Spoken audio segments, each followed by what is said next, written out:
9 లక్షల హైందవులుండి 3,40,000 మందే బయటికి వచ్చారే అని మొదటి సమస్య నాది. వారు 6 లక్షలు అన్నారు, కాదు 9 లక్షల మంది హైందవులు ఉండి 1,50,000 ఓట్లు ప్రభుత్వమే తీసేస్తే అంటే 7 లక్షలు మిగిలాయి. 7 లక్షల ఓట్లల్లో నేను ఇచ్చిన ధైర్యం కన్నా వాళ్ళు ఇచ్చిన భయం ఎక్కువగా మిగిలిపోయింది వ్యక్తులలో. అది ఆశ్చర్యం. నేను ఆదిపరాశక్తి అన్నా, మీరు చండీ అన్నా, కాళీ అన్నా, దుర్గా అన్నా, భ్రమరాంబిక అన్నా, మీరు ఎన్ని పేర్లు ఇచ్చినా అష్టోత్తరానికి కుంకుమార్చనకే సరిపోతాయేమో తప్ప మనుషులు మిగతా 3.5 లక్షల మంది కనుక బయటికి రాగలిగి ఉంటే ఎంతటి అన్యాయాన్నైనా మనము ఎదిరించి గెలవగలిగి ఉండేవాళ్ళము. కాబట్టి ఆ మిగతా 3.5 లక్షలకు వాళ్ళ మీదే వాళ్ళకి నమ్మకం లేదు. ఆ గో సంరక్షణ, దేవాలయ సంరక్షణ, ఆడపిల్లలు, వీళ్ళ కోసం ఎవరైనా నిలబడాలి, రాక్షసత్వంతో కూడిన అక్కడ ప్రవృత్తికి నిలబడాలి అని ముందుకొచ్చాను తప్ప రాజకీయ వాంఛతో రాలేదు నేను. అందుకే వారు ఒక మంచి మాట అన్నారు, గెలవనని తెలిసి కూడా వచ్చింది ఆవిడ అని. కానీ అక్కడ కనుక హైందవులు కనుక నిర్ణయించుకొని ఉంటే కనుక ఎన్ని మోసాలు చేసినా గెలిచి ఉండగలిగిండే వాళ్ళం మనం.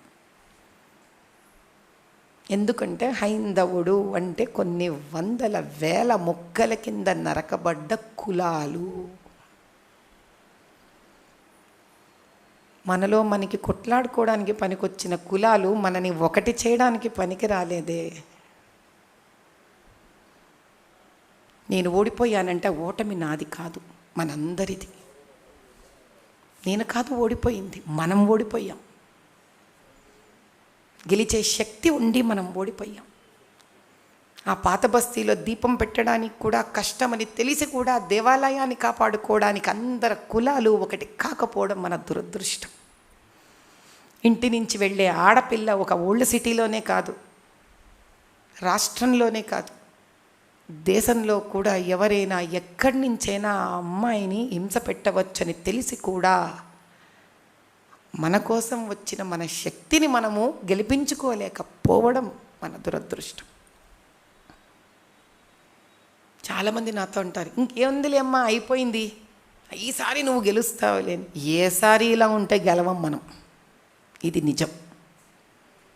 మళ్ళీ 5 ఏళ్లకో మళ్ళీ ప్రతిపక్షాలు మళ్ళీ తయారవుతాయి, మళ్ళీ 5 ఏళ్లకు మళ్ళీ తయారవుతారు, వాళ్ళు మళ్ళీ పుంజుకుంటారు. మనం ఒక్కటెప్పుడవుతాము అనేది ప్రశ్న ఇక్కడ. మనం గెలవాలి అనే కోరిక ఉందా లేదా అనేది ప్రశ్న ఇక్కడ. దానికి మనం ఏం చేస్తున్నాము అనేది ప్రశ్న. చాలామంది నాతో అన్నారు, చాలా ఉండిందమ్మా నీ కోసం వచ్చి పనిచేయడానికి, కానీ మాకు వీలు పడలేదు అన్నారు. హైందవత్వానికే వీలు పడకపోతే, సంరక్షణకే వీలు పడకపోతే ఇంకా దేనికి వీలు పడుతుంది? దేని నుంచి దేని కాపాడడానికి మనకి తపన? దేనికి?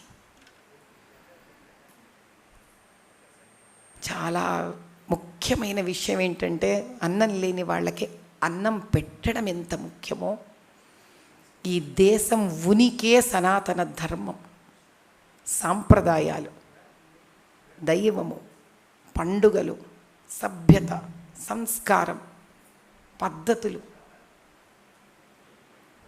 అది కాపాడుకోలేకపోయిన తర్వాత ఏం చేసి ఏం ప్రయోజనం? నేను ఎటువంటి స్థానంలో ఎలక్షన్స్కి నిలబడ్డాను? బతుకమ్మ అనే ఒక పండుగను నిర్దాక్షిణ్యంగా స్త్రీలను వివస్త్రలను చేసి నరికి మానభంగం చేశారే, అటువంటి పరంపర నుంచి నిలబడిన వాళ్లకు ఎదురు వెళ్ళి నిలబడ్డాను నేను. అది కూడా ఒక్కటి చేయలేకపోయింది స్త్రీలను, పురుషులను, హైందవులను. నాకెంతిస్తావు, నాకేంటి లాభం, నాకెంతిస్తావు, నాకేంటి లాభం?